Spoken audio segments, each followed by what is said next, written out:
monster. A 12-meter hypercarnivore.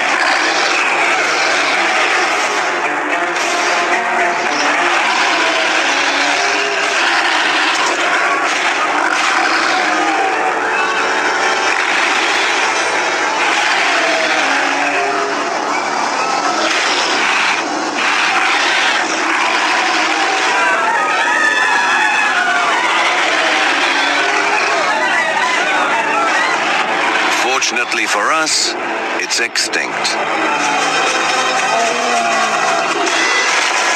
But it once terrorized the North American continent. 110 million years ago, this riverbed in central Texas was the scene of a fight to the death between two behemoths. Paluxysaurus, a 36-ton herbivore, and Acro, a 4.5-ton predator. How could Acro tackle a beast 8 times its weight? To answer this question, we must reconstruct both the victim and the killer. Welcome to CSI Dinosaur. Acrocanthosaurus was armed with blade-like teeth and massive arms tipped with 200mm claws. They are the key to understanding how this monster killed. Once again, a comparison to the most famous dinosaur predator tells us a lot about Acro's weapons. Even though T-Rex was much larger, it was a weakling compared to Acro. These are the arms of Acrocanthosaurus and Tyrannosaurus rex. The big surprise on this, I guess, is that when you look at these arms, you would suspect this is from the bigger animal, this is from the smaller animal, but it's exactly the opposite. And this is the arm of a Tyrannosaurus rex. And Tyrannosaurus rex was probably 2 meters or almost 6 feet bigger than this Acrocanthosaurus. So it's clearly using its arm for something in a different way than Tyrannosaurus rex. The bones only tell half the story.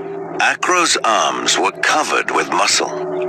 Based on the shape of this arm, I estimate the muscles are going to be roughly like that. That's almost 1 foot in diameter. This arm here could easily hold a ton. Unlike T-Rex, whose arms were practically useless, the arms of Acrocanthosaurus were lethal. Those arms are incredibly powerful and very, very heavily muscled. This would have been the Arnold Schwarzenegger of the dinosaurs. Strength alone isn't what made these arms so deadly. They powered a set of giant meat hooks, 2 3-fingered claws, each tipped with sharp talons. The claws of Acrocanthosaurus are clearly a major killing weapon. They're tremendously large. They're very well adapted to piercing into meat and causing serious wounds. If Acrocanthosaurus were to reach down and grab a human with its claws, those talons would go right through the torso. In fact, you probably would have one of those claws going in one side of the back and popping out the front. With most meat-eating dinosaurs, the mouth and the teeth are kind of the business end of the animal, if you will. In many ways, the hand of Acrocanthosaurus is the business end of the animal. But how can we determine how Acrocanthosaurus used these lethal weapons? Using castings from actual finger bones, animatronics fabricator Elvis Jones and paleontologist Dr. James Lamb have built a mechanical Acro claw. Ballistic gelatin will act as a stand-in for the flesh of the prey animal. This material is formulated to simulate the density of muscle tissue. We have the ability to slide forward and back to emulate not only his arm's movement, which is limited, but also the momentum of his entire body running towards something. And so what's going to happen is this guy will slide in, slam down onto the jelly, and then we'll pull back. Oh, good one. That's really really interesting. These two outside fingers have completely dug in all the way down to the bone itself. Now Acrocanthosaurus has sort of a grappling hook in its prey and can bring its mouth in to start doing some real damage.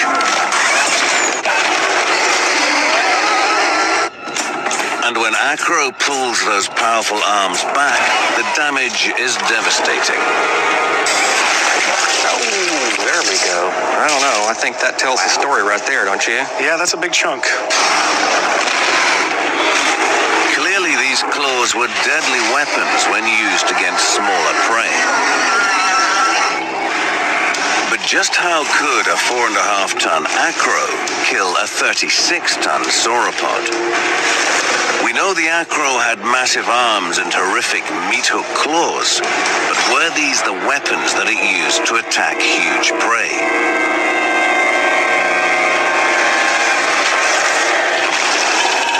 For a predator like Acrocanthosaurus, the mid-Cretaceous was a brutal and dangerous world, a constant battle for survival. These huge creatures competed with each other for mates and territory. Even small prey, such as a herbivore called Tenontosaurus, could put up a big fight. This is Tenontosaurus. This guy is half-grown in terms of mass. Its hip height of an adult would be up to about here. So in some ways, Tenontosaurus was sort of the cow of the mid-Cretaceous. A fully grown Tenontosaurus could weigh almost 2 tons and measure over 6 meters in length. And even a lone Tenontosaurus was anything but a soft target. It doesn't have armor and it doesn't have horns, so it can't fight back that way. But it will have its one major weapon, if you will. That's the tail. The tail of Tenontosaurus is actually one of the biggest and broadest tails among the dinosaurs. And a swap from that tail could certainly discourage, at least in the short term, an Acrocanthosaurus coming in trying to fight it. Its tail versus 200 mil claws. But as we've seen from our mechanical reconstruction, these deadly claws ultimately give Acrocanthosaurus the advantage. However, exactly how would its claws work against a beast 20 times the size of Tenontosaurus? Here at the North Carolina Museum of Natural Science, an examination of the Acro's biomechanics reveals a fatal flaw. When trying to figure out the range of motion in an extinct animal, what you do is look at the shape of the joint surfaces. Notice we have a nice concave surface here and a convex surface here that fits into it.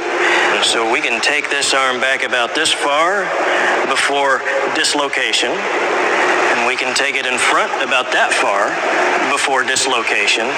Not an impressive range of motion there. Acro's arms, while powerful, were limited. They could only move up or down about 25 degrees, and this would be a big problem when trying to tackle really big prey.